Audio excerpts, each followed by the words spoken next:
Matías Geritz, arquitecto, escultor, poeta y pintor, fue uno de los promotores de la modernización de la plástica mexicana a mediados del siglo XX. Fue también el impulsor de la arquitectura emocional, término que utilizó por primera vez en un manifiesto publicado en 1953, en el que declaraba: «Solo recibiendo de la arquitectura emociones verdaderas, el hombre puede volver a considerarla como un arte». Geritz nació en Danzig, que en ese entonces formaba parte del Reino de Prusia, y actualmente es la ciudad polaca de Danzig. Pasó su infancia y juventud en Berlín, un importante núcleo para el desarrollo de corrientes artísticas innovadoras como el dadaísmo y el expresionismo. A fines de los años 30 vivió en París, y en 1941, temeroso de que pudiera ser víctima del nazismo por tener un abuelo judío, huyó de Alemania ayudado por amigos de tendencia antinazi. Después de una breve estadía en España, se trasladó a Marruecos con su esposa, la fotógrafa Marianne Gast. Durante los años de la guerra impartió clases de historia del arte en Tánger y en el Centro de Estudios Marroquíes de Tetuán. Él no quiso la guerra y no estaba totalmente de acuerdo con todo la filosofía de Hitler, de los nazis. Se junta con muchos de los artistas de entonces, de la también posguerra, de la Guerra Civil Española. Después se va a Santillana del Mar. Allí en las cuevas de Altamira, él hace la escuela de Altamira. Y allí llega Ida Rodríguez Prampolini y otros dos amigos de Guadalajara. Conocen a Matías y se entusiasman con la personalidad y el arte y la filosofía de Matías. Cuando Díaz Morales estaba buscando maestros en Europa, viene a México invitado por Ignacio Díaz Morales, que era un arquitecto que forma la Escuela de Arquitectura de Guadalajara. Díaz Morales se trae a una gran cantidad de artistas, arquitectos, diseñadores, escultores, y entre ellos viene Matías Geritz. Como maestro de educación visual, empieza a hacer una serie de ejercicios, ¿no?, muy derivado de la Bauhaus. Matías, si algo tenía, era que tenía mucha información de las corrientes vanguardistas de Europa, lo que estaba pasando, lo que había pasado con el expresionismo alemán, con el dadaísmo, Cabaret Voltaire, en fin, todas esas experiencias donde se fusionaban las artes de una forma mucho más abierta, menos ortodoxa. Matías no había sido alumno de la Bauhaus, pero conocía perfectamente los preceptos de la Bauhaus. Y platicando con Díaz Morales, llegaron a la conclusión de que tenía que tener ciertas cosas de la Bauhaus. Y entonces Matías lo que hacía era explotar lo mejor que tenían los alumnos cada uno. Matías tiene un éxito rotundo los 2 años que da clases en Guadalajara. Él se viene pronto a México, porque Guadalajara, dentro de todo, por atractivo que fuese, pues no había el medio cultural, salvo la universidad y todo eso, no había un ambiente cultural para expandirse, ¿no? La sociedad todavía estaba pidiendo, en términos generales, obras más tradicionales. Y viene a México junto con otros jaliscienses también muy destacados, porque hay pues más posibilidades de desarrollo cultural. Y una de las primeras cuestiones que hace es el famoso Museo Experimental del Eco, bajo el patrocinio de otro ilustre jalisciense, que era Daniel Montt. Lo entiendo como un proceso de encantamiento, de seducción, de un artista frente a una gente que había trabajado en el mundo del espectáculo, las galerías, y Matías tenía la capacidad de inquietar a la gente, ser muy convincente, un hombre con capacidad de palabra, hablaba muy bien el español además. Daniel Montt, por un lado, y Orendain por el otro, eran dos personas que estaban más en las empresas culturales. Se encantan de tal manera con Matías que Daniel Montt le dice: haz la obra que tú quieras, lo que te dé la gana, lo cual es girar la lógica del arte en el sentido de puedes hacer algo que no siempre puedes hacer. Y Matías Geritz siempre quiso hacer como una escultura habitable. Dijo: yo quiero hacer un experimento espacial, arquitectónico, escultórico, donde te puedas meter, una escultura que puedas habitar y que te produzca una serie de sensaciones. En ese espacio del Eco, que para muchos críticos hasta internacionales dicen que es la primera obra de expresionismo arquitectónico en el mundo, yace esto que es una obra magnífica. Es un espacio en el cual tú te introduces con diferentes escalas, donde quería exhibir pintura, pero que hubiese escultura y que también pudieses tú, viendo una pintura, ver una escultura, escuchar una interpretación musical, y juega en el espacio interior con alturas muy altas, un pasillo en perspectiva, con espacios más bajos, un bar comprimido, una galería amplia y un patio.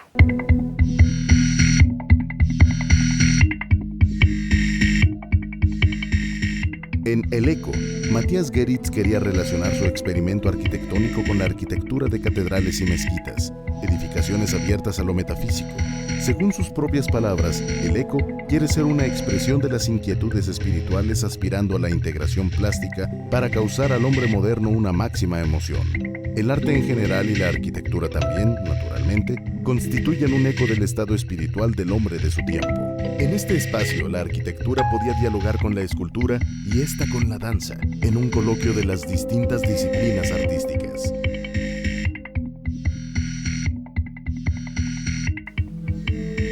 Él produce para el patio su serpiente, la serpiente del Eco, ya en acero, donde en esa serpiente él hace esa síntesis entre el geometrismo, la escultura ya más maximalista, es decir, de una escala mayor, con la tradición del Quetzalcóatl y la serpiente emplumada del México antiguo. Geometriza el México antiguo, ¿no? Esta bellísima, con ángulos así muy acusados. Yo algunas veces he dicho, y parece excesivísimo para mucha gente, que el Eco tenía, en términos de Guerra Fría, la misma función que el Museo de Arte Moderno, y la lógica de implantación de una postura contraria a la de los soviéticos. Parece absurdo, pero si uno ve las publicaciones que acababa de hacer en Guadalajara, que se llamaban Por la Libertad en el Arte, y que realmente estaba planteando que no significara un esquema propagandístico, un arte que no fuera de mensaje, sino un arte que se resolvía más en términos de propuesta plástica. Y hace una contribución también muy importante que se llama el poema plástico. Incorpora la plasticidad a la lectura visual. Dice, la poesía no tiene únicamente que decir algo en el sentido espiritual, sino visualmente. Entonces, hace un juego que no está escrito ni en árabe, ni escritura cuneiforme árabe, ni es en hebreo, ni nada, sino son unas letras, su valor es la plasticidad. Esta es una obra excepcional, es un parteaguas, o sea, ahí es donde Geritz hace como su manifiesto, porque es el manifiesto de la lectura emocional, pero es un manifiesto de cómo él integra todas las artes, la arquitectura, la escultura, la pintura, la danza, el culto por la belleza femenina, por el cuerpo femenino. Era como un templo a la belleza, un templo hacia la integración de las artes y donde se podía conjugar todo ese tipo de emociones. Eso es El Eco, es como su obra clave, de ahí se detona todo su pensamiento, ¿no? Y sus manifiestos.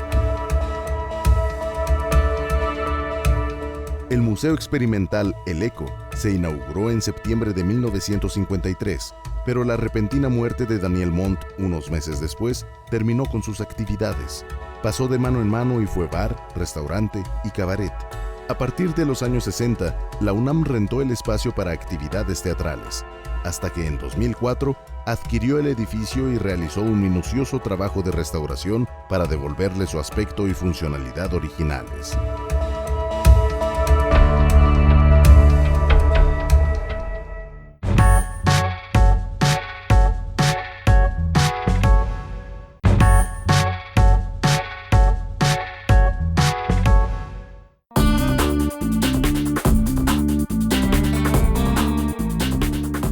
En 1957, el expresidente Miguel Alemán, que era un próspero empresario, le encargó al arquitecto Mario Pani diseñar un proyecto de urbanización al norte de la Ciudad de México.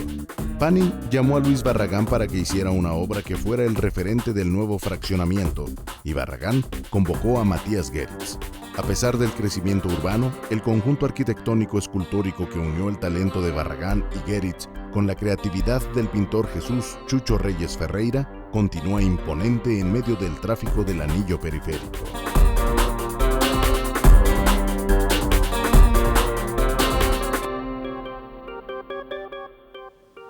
Geritz siempre tuvo una afinidad y una devoción por todo lo que fuera místico. Y en la Torre ve siempre este elemento que está enclavado en la historia de la humanidad, desde los minaretes árabes, las torres de San Gimignano, las torres toscanas de toda esta zona, pero toda esta influencia y lo que significa la torre a nivel del símbolo, desde la cultura árabe, que significa como un elemento ascensional que quiere tocar el cielo, ¿no? Lo tienen con todas las culturas en una parte mística. Y en este misticismo de Geritz efectivamente existe. Sí le lleva a Barragán a ver las torres de San Gimignano, sí están muy inspirados en ello. Yo digo que la maravilla de las torres satélite es que es la única escultura urbana por excelencia que tenemos en México, que tiene el emplazamiento, que tiene la visual para verla, el tamaño, y que hizo que los dos fueran conocidos y reconocidos en el mundo entero con las torres satélite. Yo no he abierto un libro de crítica de arte o de escultura urbana que no estén incluidos las torres satélite.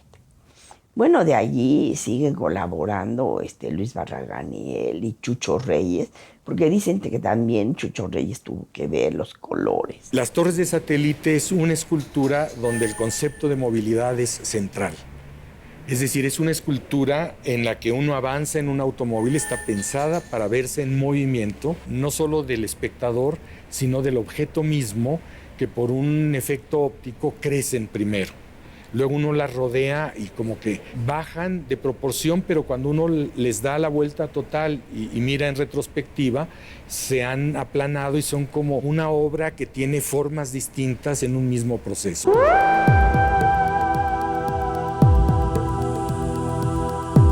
Desde mediados de los años 60, Geritz diseñó vitrales en iglesias mexicanas de la época virreinal y añadió a los templos un elemento artístico propio de la segunda mitad del siglo XX.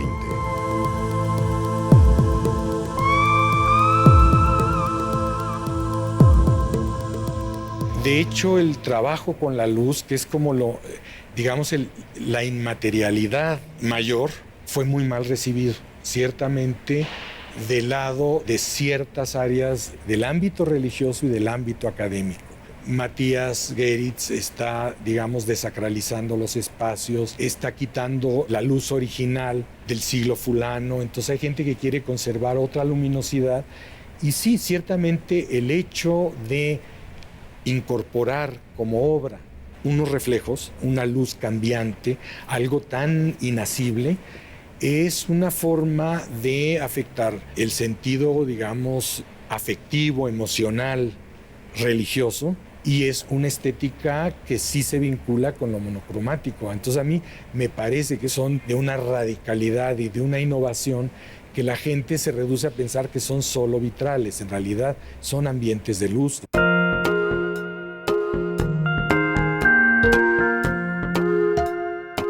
En 1966, Matías Geritz le propuso al arquitecto Pedro Ramírez Vázquez, presidente del comité organizador de los 19º Juegos Olímpicos de México 68, la realización del Encuentro Internacional de Escultores como parte del programa de la Olimpiada Cultural. Fue así como surgió el proyecto de la Ruta de la Amistad.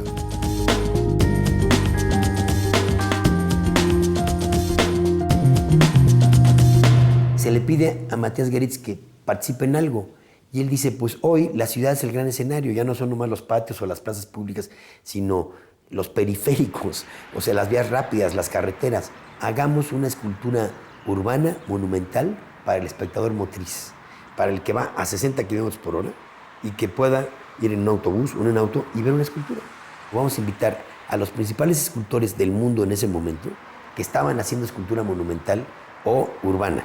Uno de ellos, su maestro Herbert Bayer, ¿no? Que fue un maestro de la Bauhaus, buenísimo, el que hace la pieza para la Norteamérica, que ahora la acaban de reubicar, que está ahí frente a Villa Olímpica, estas barras amarillas que van oscilando. Y así va reconociendo de los diferentes países, de Suiza, de Holanda, de España, de Norteamérica, y de los mexicanos también. Invita a Ángela Gurría, que hace una pieza que son dos elementos, blanco y negro, que es un simbolismo, porque es la primera vez en la cual se invita precisamente para que Sudáfrica también participe. De la Ruta de la Amistad me parece que es el momento en que la postura a favor de la abstracción provoca un freno a lo que era la propuesta de arte público de los realistas sociales.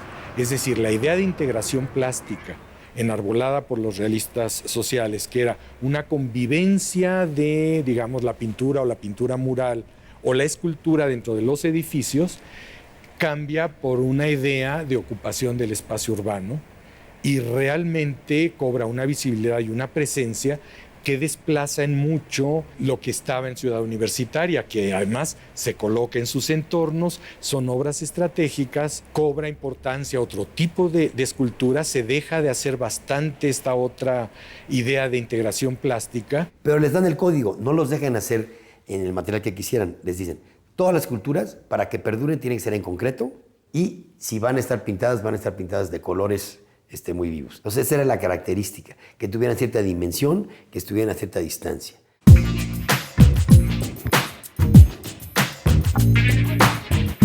También con motivo de los Juegos Olímpicos, paralelamente el arquitecto Ricardo Legorreta construyó el Hotel Camino Real, que abrió sus puertas en julio de 1968.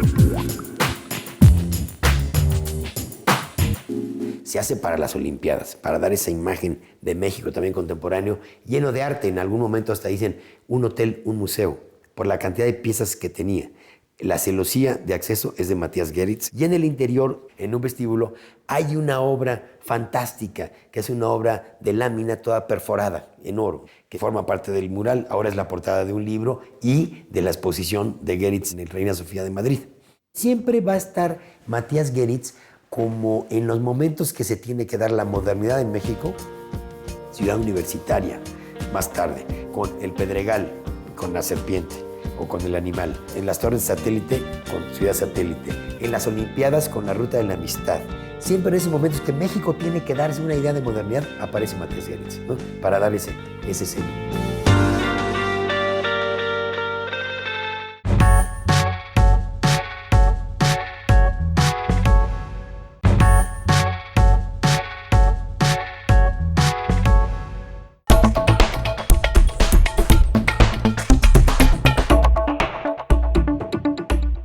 En 1978, el espacio escultórico de la UNAM se convirtió en una de las obras maestras del México contemporáneo.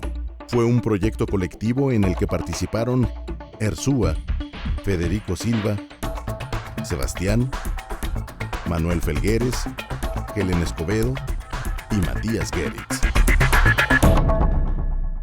Es una obra colectiva de nuevo, como lo fue Ciudad Universitaria en un principio, y arman este espacio donde el centro de todo es la lava volcánica. Es un homenaje a la tierra del Pedregal. Y hacen este gran engrane orientado con los puntos cardinales perfectamente, evocando a los templos prehispánicos, oriente, poniente, norte, sur. Es una obra abstracta de nuevo. Así como las torres de satélite en su momento, vuelven aquí a incorporarlo. Creo que el espacio escultórico es un extraño ejemplo de lo que se puede lograr en un trabajo de colaboración y coautoría de artistas hasta llegar a un acuerdo común, cosa que no es fácil con personalidades tan contrastadas y que no estaban dentro de estéticas equivalentes, ¿no?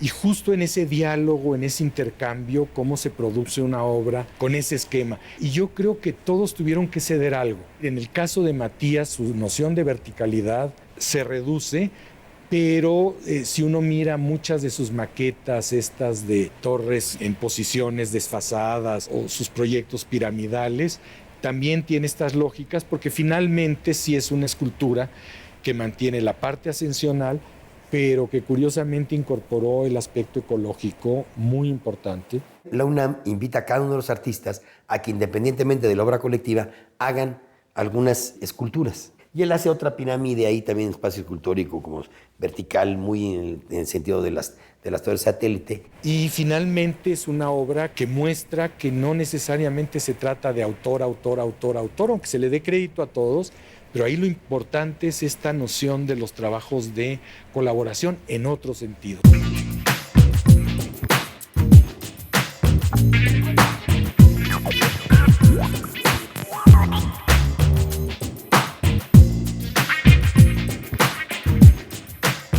Como escultor y diseñador, Geritz realizó obras en pequeña escala que actualmente se encuentran en museos, galerías y colecciones privadas de México y otros países.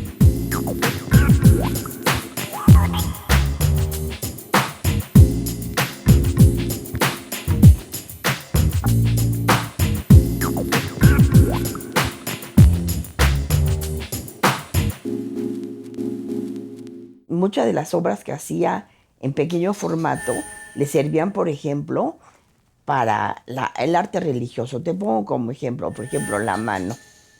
Participa en el arte religioso, luego sus Moiséses, luego sus ángeles. Por ejemplo, para el arquitecto Sordo Madaleno, le presentó una de los amantes en madera, que luego también la hizo en bronce y que está en la parte de arriba del Hotel Residente Chapultepec en Acapulco. El Coco también lo hizo en pequeño para enseñárselos a la pirámide de Mixcoac. O sea, sí utilizaba el pequeño formato para enseñárselos a los posibles clientes o arquitectos de su obra que la iba a hacer.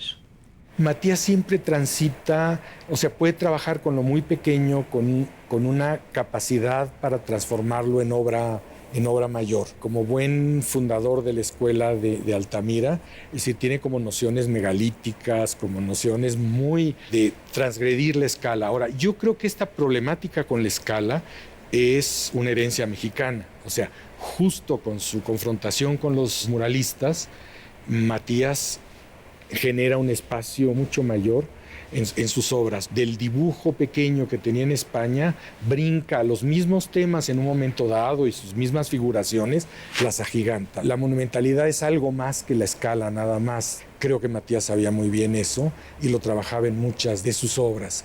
Y en el fondo, esta idea de la escala también está en sus procesos de producción de cualquier obra. Él tiene mucha obra de pinturas, de serigrafías, de esculturas pequeñas, que se movió muy bien, sobre todo en la comunidad judía y coleccionistas muy importantes de su obra, gracias a una galerista que hay que reconocer que se llama Merle de Cooper, que era la suegra de Abraham Sabludowski, la mamá de Alenka Sabludowski, y fueron los grandes promotores y defensores de Matías, los que le dieron un poco la posibilidad de vivir, vender su arte para que pudiera él continuar con todo este trayecto, porque el único trabajo fijo que él tenía era el de maestro de educación visual en la Facultad de Arquitectura. Tenía unas cuantas horas, de eso vivía.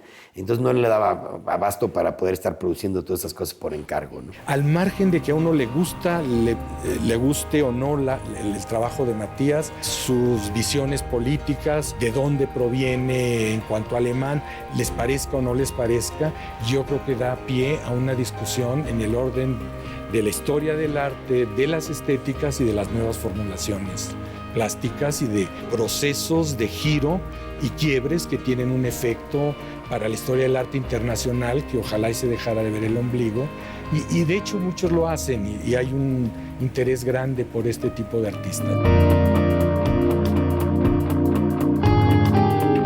Yo desde 1990 que Matías murió, me he dedicado realmente a dar a conocer la obra de Matías, estudiando, publicando. Entonces sí habemos gentes que estamos muy interesados en dar a conocer la obra de un gran escultor y de un gran artista y de un gran arquitecto y de un gran maestro. Yo creo que con esto le damos un reconocimiento a un gran ser humano.